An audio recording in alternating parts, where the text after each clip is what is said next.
Hello to the enthusiastic aspirants.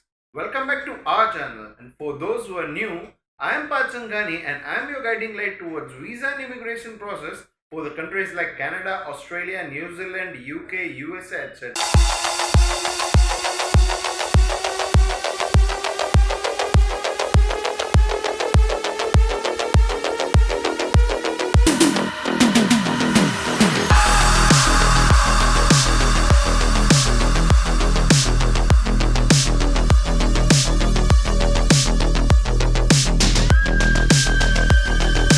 पहले तो मैं आपको सॉरी बोलना चाहूंगा बिकॉज आई नो कि मैंने बहुत ज्यादा टाइम लगा दिया हुआ है ये नया वीडियो अपलोड करने में, but I was bit busy in to the visa filings and getting the AIPs done for the Canada. अब उसी दरमियान I got so many DMs and messages about why I haven't created any video regarding the student visas information for New Zealand. तो आज हम लोग बात करने जाने वाले हैं न्यूजीलैंड पर. So let me explain you the education system and different visa process and उसके requirements क्या रहेगी for the New Zealand. Now talking about the first thing first, why New Zealand?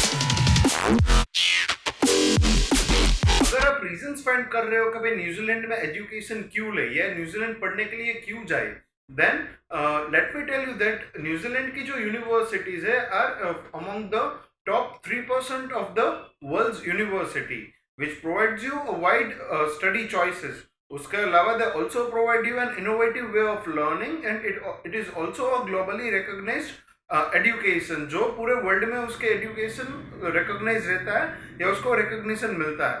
उसके साथ साथ न्यूजीलैंड की क्वालिटी ऑफ लाइफ के बारे में तो किसने नहीं सुना होगा, राइट? उसके अलावा अगर आप देखने जाइए then New Zealand have got a great employability ratio. New Zealand comes upon the lowest unemployability ratio when you compare it to the other countries of the world. तो ये तो हो गए why study in New Zealand. Now let me also explain you about the education system of New Zealand. इसके बारे में आपको ज्यादा पता नहीं होगा बिकॉज बहुत कम लोगों ने इसके ऊपर वीडियोस बनाए हुए हैं या बहुत कम लोगों के पास इसके ऊपर नॉलेज है. Now let me explain you the education system of New Zealand. The foundation of New Zealand education system lies under the NZQF, that is New Zealand Qualification Framework. जो भी अगर आपने सब्जेक्ट चूज किया हुआ है, if it comes under the NZQF list, that is New Zealand Education Framework list, then it is globally recognized and it has got a quality assurance as well. अगर simple language में समझाने जाऊँ, then there are two kinds of tertiary education in New Zealand. The first is Institutes of Technologies and Polytechnics, which is ITPS. अब ITPS के अंदर आपको education level wise मिलेंगे. This is the best part of New Zealand education system. There are 5 kinds of level, that is level 5, 6, 7, 8 and 9. अब पांचों level एक एक साल के होते हैं एंड अब सारे लेवल्स के बीच में गैप रख सकते हो या गैप एक्सेप्टेबल है. अगर आप लेवल 5, 6 कंप्लीट करते हो then it is called an diploma level education. जैसे ही आप लेवल 7 कंप्लीट करोगे you will get a qualification of graduate diploma. उसके बाद आता है level 8 which is post graduate diploma and उसके बाद आता है level 9 which is masters level education. ये तो हुई ITPS. The second type of education is into the universities.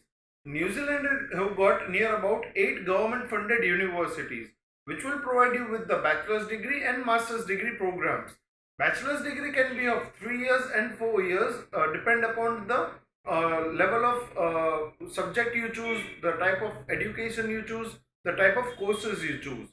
So here comes the education system of New Zealand. अब इसके साथ साथ आपको उसकी एंट्री रिक्वायरमेंट्स भी जानना उतना ही जरूरी है.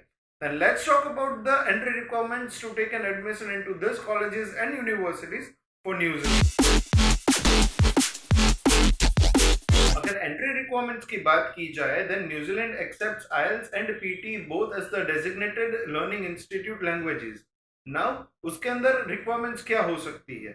If you are seeking education for the level of level 5, 6 or 7 or let's say up to level bachelor's degree, then your requirements in IELTS will be around overall 6 band, not less than 5.5 in any of the modules. And for the master's degree and for the level 8 and level 9, it will be overall 6.5, not less than 6 bands in any of the modules. Same ways अगर PT की बात की जाए then level 5, 6 and 7 and bachelors degree के लिए आपकी requirement रहेगी overall 52, not less than 48 in any of the modules. And for the level 8 and level 9, or for the master's degree in universities, your requirement for the PT will be overall 58, not less than 50 in any of the modules. उसके अलावा कभी कभी कोई institutes मतलब जो ITPS है and even universities do accept 5 bands in any of the single modules if you are ready to take any of the English courses which is provided by the language schools of the New Zealand. तो इस वजह से उसकी requirements बहुत ही flexible हो जाती है for the students who seeking the higher level education from India. तो ये हुई एंट्री रिक्वायरमेंट्स फॉर न्यूजीलैंड.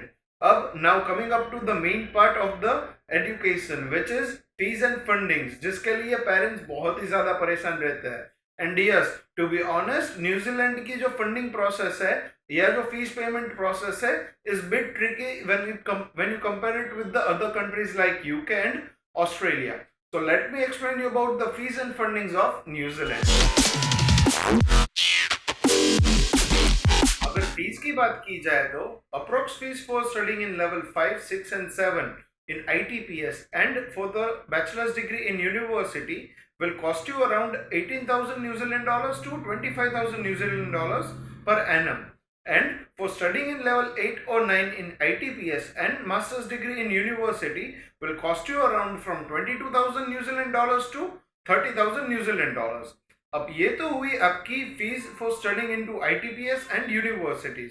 उसके अलावा यू ऑल्सो नीड टू पे around 15,000 New Zealand dollars as a part of a FTS which is fund transfer scheme of New Zealand, जो होगा आपका living cost and other cost for 1 year in New Zealand, जो आपको transfer करना रहेगा आपके खुद के अकाउंट में which will be created in New Zealand. तो ये तो बात हुई फीस एंड फंडिंग्स की. Now let me also explain you about the visa requirements of New Zealand के आपको क्या क्या तकेदारी रखनी है या क्या क्या ख्याल रखना है before applying for a visa into the New Zealand. अगर वीजा रिक्वायरमेंट्स की बात करूं तो the first thing you need is an offer letter from an educational institute और एन एजुकेशन प्रोवाइडर. अब ये बात का आपको ख्याल रखना है कि आपको जो ऑफर लेटर पढ़ाई के लिए मिल रहा है that comes under the NZQF list, वो यूनिवर्सिटी या ITPS रजिस्टर्ड होनी चाहिए. The second thing you need is to show your 1 year of full fees into your bank account और into in the form of an आप बता सकते हो bank loan में. उसके अलावा आपको $15,000 भी दिखाने पड़ेंगे which will be on a part of FTS that is fund transfer scheme. अब ये जो दोनों चीज आपकी फीस 1 साल की एंड आपका FTS वो आपको पे नहीं करना है, वो आपको सिर्फ in a form of a bank loan और in a form of an bank account और एन FD आपको दिखाना है which should be at least 3 to 6 months old before applying for a visa. तो ये तो हुई वीजा रिक्वायरमेंट्स की बात. अब let me tell you few of the best part about the New Zealand education और न्यूजीलैंड स्टूडेंट वीजा. तो फर्स्ट बेस्ट पार्ट इज आपको फीस एंड FTS पहले ट्रांसफर नहीं करना है. Once you get your visa उसके बाद ही आपको आपकी फीस पे करनी है एंड उसके बाद ही आपको आपका FTS ट्रांसफर करना है.